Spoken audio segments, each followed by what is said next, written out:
Hey guys, this is National Master Kevin Yang back at it with another video. So, in this video, I'm going to talk about my game with none other than Runinja. So, let's get to it. Knight f3, d5, b3. So, this is what I said.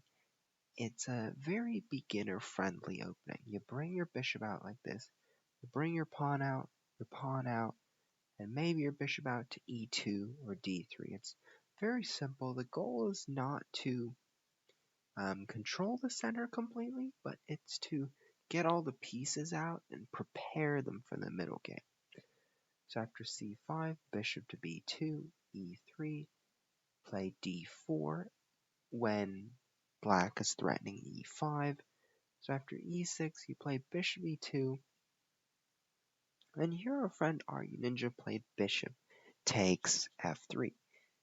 And to be honest, I wasn't 100% supportive of this trade, but I also got it. Because, in case if knight e5 happens, I don't know, I kind of felt like, Runinja didn't want to think about that. So bishop takes f3 happened, bishop takes castles, bishop to e7, and now I play the move c4. And this is starting to put pressure on this center. I'm saying, I don't know how I feel about my own position, but I'm starting to make things work slowly. So after castles, I take d5, and this is a very critical moment because at this moment I have to think about, okay, what happens if c takes d4? Well, I was going to play c takes d5, knight takes d5, and e takes d4. This was what I was planning in mind. However, I could also think about e takes d4 in this scenario, and after castles, knight to a3, just protecting the pawn on c4, maybe coming back to c2 if necessary, but this would have been another way to approach it. So after c4, I had to consider all those captures. Right? I also likewise thought about castling, and then I said, well, I'm going to take on d5, and if knight takes d5, I might play something like e4, and if pawn takes d5, I'm going to take on c5 and get that isolated d-pawn, because I feel like I work very well with that isolated d-pawn. After bishop takes e5, knight to c3, d4, our friend Runinja missed the move knight to a4. It's not an easy move to play, for sure, right? Considering that this pawn is going to take e3, considering that there's so much threat on the board, right? And then white comes up with a counter threat. So it's very interesting how, you're not forced to take this pawn, right? There's another move that's even more powerful. So after knight a4, bishop to d6, I took on d4. I could have also thought about taking on c6 and leaving our friend Runinja with a weak. So let me show you what I was also thinking. Queen takes d4, and suddenly if I play rook c1, this pawn might be really weak. So rook c1, rook c2, double up. That could have been another way to approach the position. But I said, I like my bishop on f3. It might have eyes on b7, and so after e takes d4, queen to c7, I played h3, rook d8, rook c1, bishop f4. So at this point I thought, Runinja was making good progress on these central files, right? But at the same time, I needed to think about what I was really doing on the C file, right? Did I want to transfer to the E file? Is that what I wanted to do? I partially thought so, but then I thought, why not keep the pressure on the C file, right? So after knight to D5, I said rook to C5. I want to keep the pressure, right? The pressure on the center is 1, but I also want to keep eyes on this C file. So I want to keep the pressure, and maybe one day I want to bring my knight back into action. So I have multiple things in mind. It just matters upon what I'm going to do in a particular situation. Knight d to b4. And at this point, I wasn't sure if knight d to b4 was the best move, because I thought about the move a3, and after a3, it felt a little bit weird, because this knight is on the corner, and this knight probably has to go to a6 because the d5 square is no longer accessible. There are two pieces on it. So after a3, knight to a6, I played the move rook to c2. And at this point, I said, interesting. I can maybe escort the knight to c5, but at the same time, I could think about b4 and b5.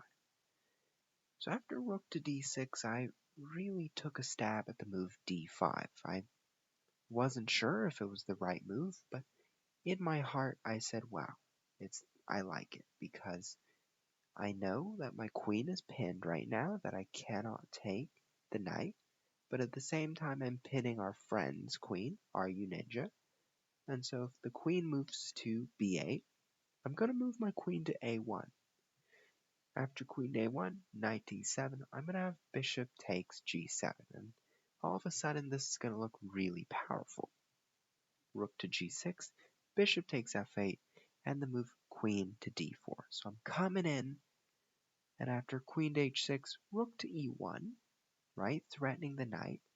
But I'm also very cautious about what our friend Runinja can do on the h file, right, because there's queen takes h3, but I know that this bishop is going to be hanging. So at the same time that I'm making my own threats, I have to be aware of what my opponent is doing. Because I think Runinja is being very tricky here, and it's very important to not mess up here. Rook to e1, threatening the knight, bishop to d6, king to f1, simply sidestepping out of this pin, b5 now, knight to c3. So at this point, king to f1, I was expecting the move bishop takes a3, and then I would play queen takes a7, but then it would get really tricky, and I wasn't sure what was going to happen. So after b5, knight c3, I was really happy because I kind of felt like this b5 was an additional weakness to look forward to. Bishop to c5, queen to d3, and after queen to g5, we had the move knight to e4. So this was a very good fork, a tactical trading pieces time. I was able to trade more pieces, get more pieces, and with this, our friend Runinja ran out of time. So what really was the driving factor in winning the game? Well, to be honest, the opening was mediocre. There's no advantage whatsoever. But after c4, we have to really consider the possibilities of the situation, right? Taking, the bishop might take on c6. There are really different ways to approach this, and I really don't know the best way to approach this. I mean, I think I would take on d4 here, but it's hard to say. These kinds of judgments, it's very different for every person, and I think as long as you try your best and you follow your gut and sort of recognize, you say, this is best, try to justify it, because most of the times, if you can justify to yourself why some move is good or better than another move, then follow your gut, okay? It, chess requires this confidence, but it also requires this logical side. So in both ways, you're trying to beat over your opponent psychologically, but you're also trying to win just based on your skill at the board. Pawn takes, yes, so that's a possibility. But in the game, our friend Runinja played castles, and here, knight takes d5 was a really interesting consideration, because this was the other kind of feature, knight c7 and the move d5. And to be honest, I at this moment I see the move knight to d4. And with knight to d4, if bishop takes d4, queen takes d4, there's the move bishop to f6. And all of a sudden the rook on a1 looks terrible. So that is something I didn't see when I was going down this line. So I probably would have realized at this moment, it's probably best to take on c5, or it's probably best to play knight c3, but I probably would have played d takes c5 here. So this was just another interesting variation for me to think about. But after pawn takes d5, I said, wow, pawn takes, bishop takes, and the move knight to c3. The move knight to a4, I have to say, did a very big part in allowing me to win the game. I wouldn't say it was a very decisive factor in winning the game, because at this point, if I win this pawn, it's only a one pawn advantage. But positionally, since I have two active looking bishops, my chances are not too bad. So rook c1, bishop f4. So at this point, knight d5, I play rook c5, and here it already gets very sketchy, right? I know that bishop f4 looked like a really attractive move, right? Freeing this rook and giving it an eye on the queen, and also, taking advantage of maybe placing the knight on d5. At the same time, this sort of, I don't know, the impression that this move knight d5 gave to me after rook to c5 was just that, the knight probably had to move back to f6, so it had to move back to e7. But after here, and knight to a6, these knights, they sort of felt like they were on the wrong side of the board, if you get what I mean. Right? The knight should be here, it should be supervising d5, it should be having fun, but here it is stuck on a corner and knights on the rim are dim. So after rook c2, rook d6, I played d5. So at this point I felt that, black had to probably play something like queen to d7. Get out of the pin, right? Because this is very strong. And so after d5, queen to a1, having this double attack, it's not a great sight to see. And so I was very cautious in the later stages of the game, and eventually, through all this trading and this grinding, I was able to win in the game. But this goes to show that it's not easy. And I kind of feel like, even though the opening was very dry, there was not much to say about the opening. The idea of playing against an isolated pawn is sometimes very beneficial. And I would say if you are the isolated pawn player, well, there are good things to playing an isolated pawn opening or position as well. So I think it's a matter of choice. But in this game, I was able to maneuver my pieces better. I was able to find plans slightly better, right? You sort of saw that, our friend Runinja was wandering around, but there wasn't an exact way to think about the position, right?